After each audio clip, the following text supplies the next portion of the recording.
எல்லாருக்கும் வணக்கம். எல்லாருக்கும் வாராகி அம்மாவோட அருள் கிடைக்கணும்னு வேண்டிக்கிறேன். நமக்கு வர ஃபோன்லாம் பார்த்திங்கன்னா நிறைய பேர் ஒரு ஒரு ½ அன் ஹவர் 1 ஹவருக்கு அவங்களுடைய பிரச்சனைகளையும் அவங்க கவலைகளையும் சொல்லி அழுதுகிட்டு இப்படி தான் பேசுகிறாங்க. இதில் இன்னொன்று என்னென்னா, நீங்கள் கோயிலுக்கு போனீங்கனாலே தெரியும், யாருமே பார்த்தீங்கன்னா ஒரு ஒரு ஒரு நிமிஷம் 2 நிமிஷத்தில் வேண்ட ஆளே கிடையாது. இன்னும் ஒரு 99% பேர் அப்படி தான் இருக்காங்க. நீங்கள் எந்த கோயிலுக்கு போனாலும் சரி, நான் வாராகின்னு சொல்ல, நீங்கள் எந்த கோயிலுக்கு வேணாலும் போய் பாருங்கள். அவங்க பார்த்திங்கன்னா ஒரு வேண்டுதல்னால் ஒரு எளிமையான வேண்டுதலே இருக்காது. ஒரு அப்படியே ஏதோ இந்த ஒரு கட்டுரையை படிக்கிற மாதிரி அப்படியே படிப்பாங்க. ஒன்றும் இல்லை, நான் அதுவும் வெளிநாட்டில் இருக்கவங்க நிலமெல்லாம் இன்னும் ரொம்ப மோசமாக இருக்குது. நான் கூட உண்மையிலேயே நானாக நினச்சேன், வெளிநாட்டில் இருக்காங்கன்னா ஓரளவுக்கு சம்பாத்தியம் இருக்கும், நல்லா தான் இருப்பாங்கன்னு நான் நினச்சேன். ஆனால் அது இங்கே தமிழ்நாட்டில் இருக்கிறதே பரவாயில்ல, இந்தியாவில் இருக்கிறதே பரவாயில்லைங்கிற அளவுக்கு இருக்குது அவங்களோட வாழ்க்கை. அவங்களோட இதெல்லாம் கேட்டிங்கன்னா இன்னும் ரொம்ப மோசமாக இருக்கிறது. இன்னொன்று அரசியல்வாதியும் அப்படி தான். அரசியல்வாதினா கொஞ்சம் சொகுசாக இருப்பாங்க, நல்ல ஒரு பதவியில் இருக்காங்கன்னா நல்லா இருப்பாங்க, அப்படி தான் நினச்சேன். அவங்களோட கதையும் பார்த்திங்கன்னா அதுக்கு நம்ம சாதாரண ஒரு அன்றாடம் காட்சின்னு சொல்லுவாங்க. அன்னன்னைக்கு சாப்பிட்டு அன்னன்னைக்கு வாழ்கிறான் பார்த்தீங்களா, அவன் வாழ்க்கை எவ்வளவோ பரவாயில்லைங்கிற அளவுக்கு தான் இருக்குது. நான் கூட உண்மையிலே நான் நினச்சேன், அரசியல்வாதிகளே அதுவும் நல்ல ஒரு போஸ்டிங்கில் இருக்காங்க, அப்படி இப்படின்னா நல்லா இருப்பாங்க அப்படின்னு நினச்சேன். ஆனால் அவங்க வாழ்க்கையும் சரி. அதே மாதிரி வெளிநாட்டில் இருக்கவங்களாம் பார்த்திங்கன்னா, அது மலேசியா, சிங்கப்பூர், ஸ்ரீலங்கா இந்த மாதிரி இதுக்கெலாம் போகிறவங்க நிலைமையெல்லாம் பார்த்திங்கன்னா, அது இன்னும் அவங்க ஃபோன் பண்ணுறதெல்லாம் பார்த்து அவங்களுடைய பிரச்சனைகளை பார்த்தா அது என்னடா இது அப்படிங்கிற மாதிரி இருக்குது. அவ்வளோக்கு அவ்வளோ கவலைக்கிடமான ஒரு சூழ்நிலையில் தான் வாழ்கிற மாதிரி இருக்காங்க. அவ்வளோ பிரச்சனைகள். கண்டிப்பாக பிரச்சனை இருக்குது தான், நான் இல்லைன்னு சொல்ல. எல்லாருக்குமே அவங்கவுங்க ஒரு மனசை விட்டு பேசுகிறதுக்கோ இல்லை ஆறுதலுக்கோ யாரோ ஒருத்தர்கிட்ட பேசணும், அதெல்லாம் ரைட்டு. ஆனால் வேண்டுதல்னு ஒன்று இருக்குது. ஒன்றும் இல்லை, நான் நேற்று கூட நான் தினம் இதை அனுபவிக்கிறேன். ஒரு அம்மா கிட்ட நான் கேட்குறேன், என்னம்மா பிரச்சனை, இவ்வளோ தாங்க, என்னம்மா பிரச்சனைன்னு கேட்டது தான். சொல்கிறாங்க அப்படியே, எனக்கு இந்த மாதிரி இந்த பிரச்சனைங்க, எங்கள் வீட்டுக்காருக்கு தொழில் நல்லா அமையணுங்க, தொழில் கொஞ்சம் ஐயா தொழில் கொஞ்சம் இப்போ சரியில்லை. அப்புறம் விவசாயம் பார்த்திங்கன்னா கொஞ்சம் ஒரு 2 வருஷமாக சரியில்லாமல் இருக்குது. மூத்த பொண்ணுக்கு கல்யாணம் பண்ணி கொடுத்து பேரனுக்கு கொஞ்சம் உடம்பு முடியல. அது இப்படியே வருது. ஒரு 20 நிமிஷம் 1/2 மணி நேரம். இதில் என்ன பண்ணணும்னு நீங்கள் நினைக்கிறீங்க? இது எல்லோரும் நல்லா இருக்கணும் அப்படின்னு நீங்கள் வேண்டிங்கன்னா நிச்சயமாக உங்களுடைய பிரச்சனை கண்டிப்பாக தீரும். ஆனால் நம்ம என்ன பண்ணுறோம் தெரியுங்களா? ஏங்க யாருக்குங்க பிரச்சனை இல்லை? இன்றைக்கி எல்லாத்துக்குமே பிரச்சனை இருக்குது. யாருக்கு பிரச்சனை இல்லை சொல்லுங்கள் பார்ப்போம். நம்ம என்னன்னா எல்லாமே அது நம்ம ஒரு நோட்டு போட்டு எழுதணும் போல் இருக்குது.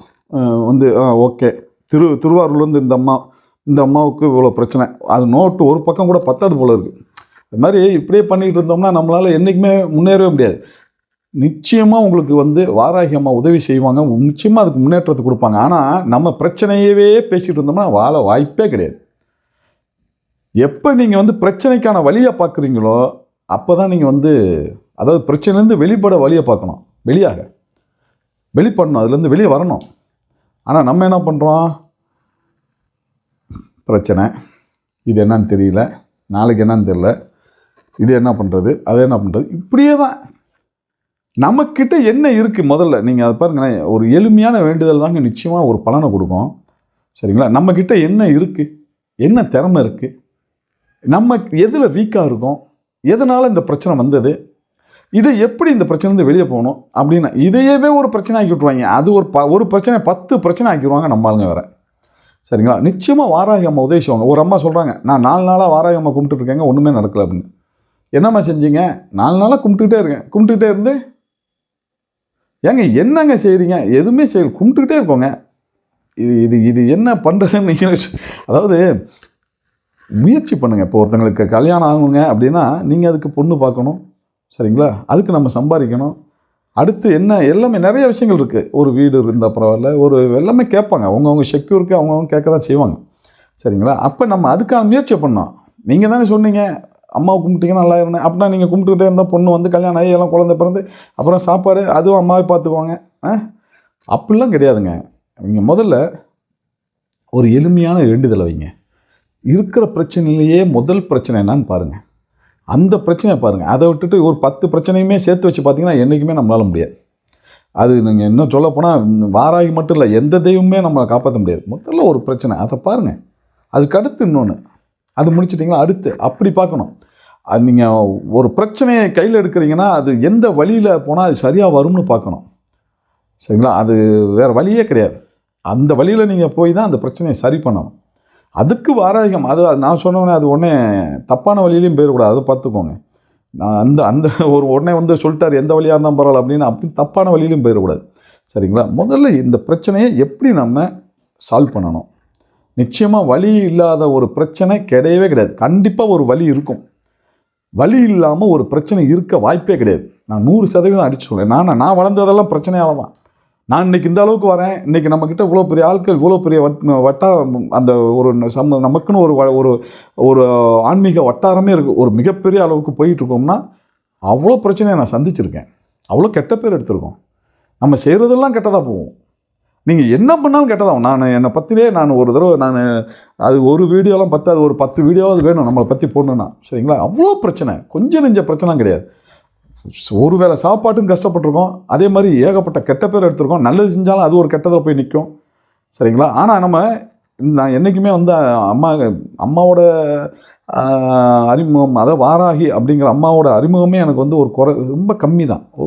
ஒரு 6 மந்த்து தான் இருக்கும். அது அந்த அம்மா தான் நம்மளை அழைச்சிக்கிட்டு போய் அங்கே உட்கார வச்சாங்க அவங்க முன்னாடி. அது வரைக்கும் எனக்கு வாராகி அம்மாங்கிறதுனா அப்படி ஒரு தெய்வம் இருக்கிறது கூட எனக்கு தெரியாது. சரிங்களா? என்னோடய ஆன்மீக அனுபவமே ரொம்ப கம்மி.